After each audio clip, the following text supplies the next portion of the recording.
Hi everyone, it's Tim Topham here from topmusic.co, and I'm delighted to have Paul and Gillian from Piano Teaching Success here at Piano Pivot Live 2020 in order to record some fantastic interviews with our speakers and give you a bit of a backstage pass. And if you really want to immerse yourself in what Piano Pivot is really like, and if you enjoy this interview, then make sure you grab one of our virtual tickets. The virtual tickets are fully edited professional recordings of our speakers actually on stage doing their thing, live teaching, keynote workshops. And if you want to grab that, head to pianopivotlive.com/virtual. I'll see you there.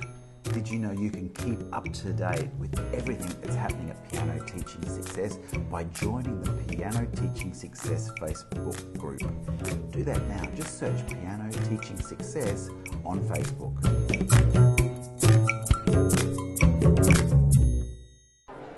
Well, welcome to Piano Pivot Live in Melbourne, and I'm joined with Philip Johnston.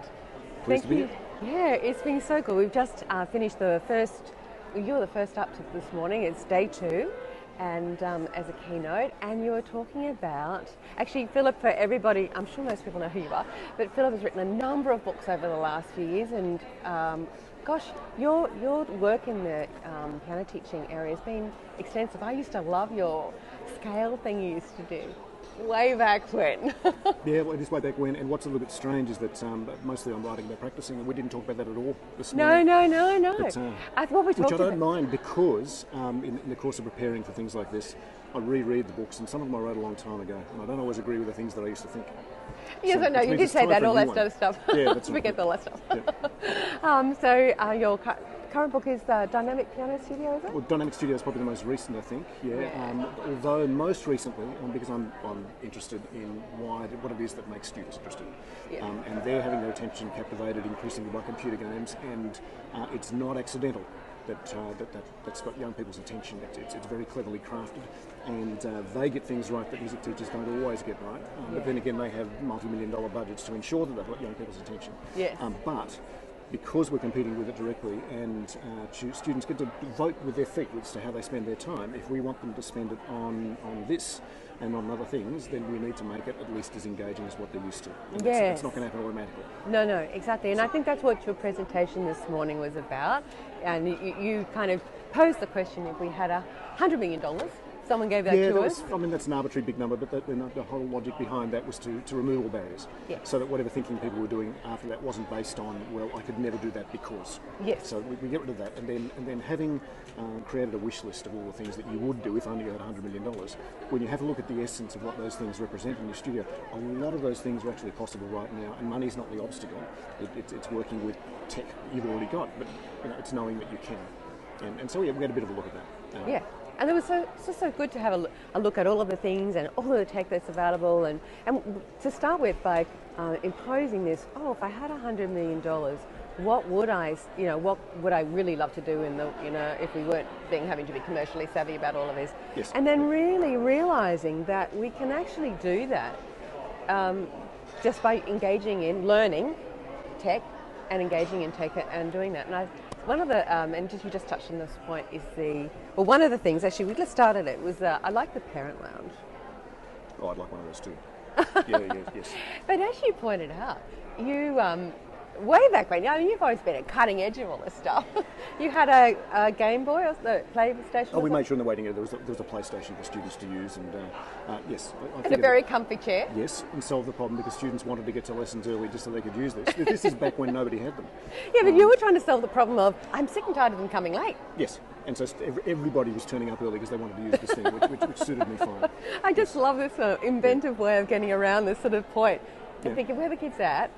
What can I do? I said in the presentation, I think I'm the only piano teacher who's actually claimed a PlayStation as a tax deduction.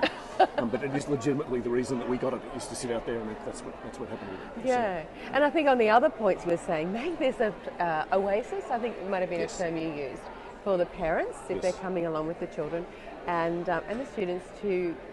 Well, it depends. You have control over whether the parents are coming along or not. So if you create an oasis, they're more likely to. If you prefer to teach where you don't have parents there, then fine. Make the chair uncomfortable, give them nothing interesting to read, and they won't. They'll drop the kid and run. Yeah.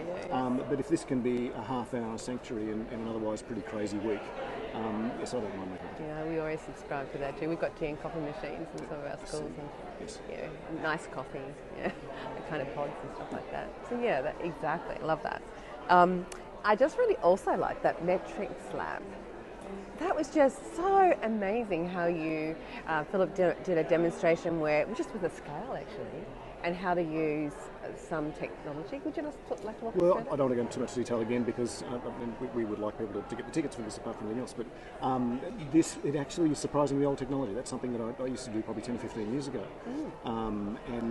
It just means that composing tools, which most people have, which gives you all sorts of information about when notes happen and how loud they are and when they end, that's useful teaching information. And it's information which is actually visual. And I think you made the point. It's so nice to go on the other side of the we're doing the whole. You play a performance. Yeah. We critique it. We say something nice first, and then we. It's a question of where the student's attention. So the student's attention a lot of the time is on the instrument, and then it's on the teacher. As they find out, is this a thumbs up or a thumbs down, or what do we need to fix? And what often works better is if the student's sitting alongside the teacher looking at what they just did, and then they're working on a problem together, rather than being oppositional at the time. But you do need a little tech for that to happen. At the very least, you've got to be able to create an action replay. So being able to record the student is at a bare minimum, but then once you've recorded them, there's a whole bunch you can do with that recording that tells the student information about what they just did, and maybe they can't hear it, but they can see it. Yes. And you had a number of ideas around that kind of stuff and embracing that. And you're right, well, as soon as we do a lot of video recordings, so as soon as they see themselves, we do this particularly with our teachers to help them teach better. And most people, we have a teacher performance appraisal system, but when they see their video, they're going, because they didn't realise. Well, in fact, yes, so teachers can see what's actually going on, so it's true. Yes, it's a very eye-opening thing. Nobody likes hearing their own voice and recording, much less seeing the whole thing. So. Yeah. So anyway, I really love that. And then you had your recording studio and talked about the benefits and some of the technique involved in that. Yeah, look, that's always the difficulty with recording studios is that genuinely does seem to require sort of a large capital investment. But there are possibilities now that there weren't 4 or 5 years ago. That mean you can get 9/10 of the way there, and it's actually reasonably affordable. And we got to see you play a little bit of the ballad. Well, yeah, but again, that was an all digital thing, and that's exactly the sort of thing you wouldn't do on a digital piano normally. And it's starting to become possible now. Yeah, but you played on a digital piano, didn't you? That was all. There was no acoustic instruments used in any of it. So if you look up Philip Johnston on YouTube, there's no acoustic instruments in any of those. And there's all sorts of mainstream repertoire there. And part of the point is playing this stuff on digital instruments to prove that you can. I thought it was a beautifully artistic setup the way you did it, and just amazing what you can really achieve. Well, I'm glad you think that, but I mean, it's a bedroom. It's a bedroom with a black sheet thrown as a backdrop. Yeah, but it was good. So I mean, is that on YouTube? Where we're sitting now, behind us doesn't match what's in front of us. No. It's the same sort of logic. So, no. And it's just what you can do with a black back sheet, a digital piano, and a couple of lights. Yes, and that's exactly what we were looking at. Yes. Which is really, really good. And we also talked about repertoire library and a Hall of Fame. Yeah, we don't want to give it all away, but it's yes. Yeah, well, there's plenty. There's plenty to do. The thing that I really loved is you gamify. And through measuring process, through gamifying that, and you bring a lot of these ideas in from your other job, which is Martial Arts Academy. Yeah, well, and I'm also busy developing apps at the moment. So that Scales Bootcamp, which we've been using for a long time, where the process of learning scales is gamified, and there's lots of quests to complete and whatever else, lends itself very well to an app, particularly if the app can generate these challenges at random. So that as you're logging into practice, it doesn't exist yet. So, but hopefully later this year, a student every day is a different practice challenge because the program creates the challenges on the fly and then tailors the challenges based on what the student's already done. You're developing this app now? Yeah, I'm in conjunction with a partner in the US. So it's happening at the moment. And so the plan is that the easiest challenges should be easy enough for somebody who's never had lessons before to try, and the toughest challenges should make a seasoned concert pianist stop and think for a bit and say, can I actually do this? So, that's good. Yeah, it's good because I think the point you made, and I just loved it, is that with your martial arts academy, that is your other business that you run. You had you used a lot of the things that the children are seeing, our students are seeing in their daily lives, with things that are fun to do, that they're also learning or being like games. Well, particularly with feedback, instant feedback. feedback based on metrics, so they can see exactly what it is they've done so far, what's coming up, and a sense of progress that isn't contingent upon having to stick around for 2 or 3 years to get good at something, but every week there's something new that they can see they've done. And I think, as you said, we're in a long-term pursuit of, and you use some of the analogies you use with tennis, it's also a long-term pursuit. Yeah. And martial arts, which you also teach, a long-term pursuit. And I love with the belts and everything, and then how you had all the things that they did in the yellow belt and then the green belt, and they had all the list, and then you had highlighting coming up, but they couldn't quite see it. They're used to that. So if they're playing games, for example, they're never given a game where they're dumped in the forest and told just to go exploring. They're given quests. Collect 25 of these, kill 26 of that, bring this back. And so they know exactly what they've got to do. As soon as they've done it, there's a big tick and there's feedback, and then straight away there's a new quest. And it's easy to get kind of twitchy and irritable in the absence of that if you're used to it. So. But if we can embrace this idea in what we do for our students and present their learning and their progress in a way that's tangible, sometimes they forget what they can do now in October or whatever compared to what they could do in January. It's just so different, but they forget. That's true, and it's answering the most basic question when they're at home and they have autonomy as to what they're going to do when they're practicing. Now what? What am I supposed to do? I might want to knock that one off on the list. Practice is a verb, but it doesn't have coded with it the specifics as to how I should spend the next 5 minutes.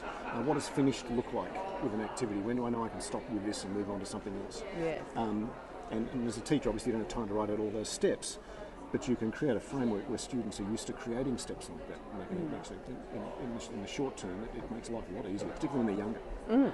Absolutely. So, what would you most hope that teachers got out of your session today? I'd hope they would be looking a little suspiciously at things they already have in the studio that they've underused. Yeah. And we've all had iPads sitting there, for example, and we've used Laptop. them. Yeah, and we've used them for the things we've used them for. But by far the most interesting stuff is the stuff you haven't thought of yet. And I include the things that I haven't thought of yet in the presentation. Yes. So that's what I want to do, is to encourage thinking that way. And then in a year or two, if we do all this again, for people to surprise me with ideas and uses for this that I never thought of. Yes.